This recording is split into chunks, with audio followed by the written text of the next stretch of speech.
كان يا مكان، كان فيها القرية الفلسطينية،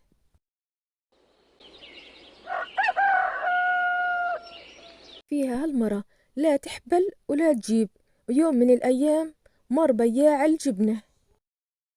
جبنة بيضة، جبنة للبيع، اللي بده يشتري جبنة جبنة جبنة جبنة جبنة. يا رب تطعمني بنت يكون وجهها أبيض مثل قرص هالجبنة.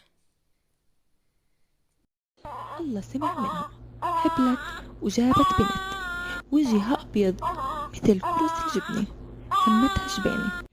كبرت وصارت أحلى بنت في البلد وكل البنات بغاروا منها. قرروا صحباتها يروحوا على شجرة الدوم وياخدوا معهم جبينة ويضيعوها ويتخلصوا منها. جبينة تعالي معنا نلق الدوم. ما بعرف، احكوا لأمي.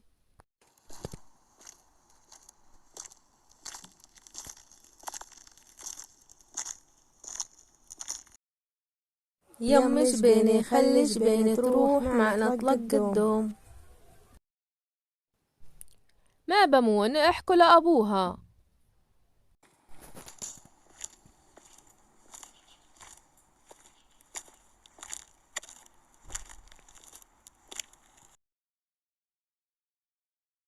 يا ابو جبينة خلي جبينة تروح معنا نلق الدوم.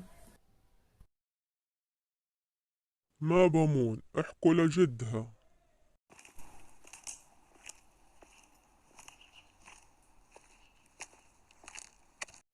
جد جبينة خلي جبينة تروح معنا نلق الدوم. طيب روحن، بس ديرن بالكن على جبينة ولا تتأخرن.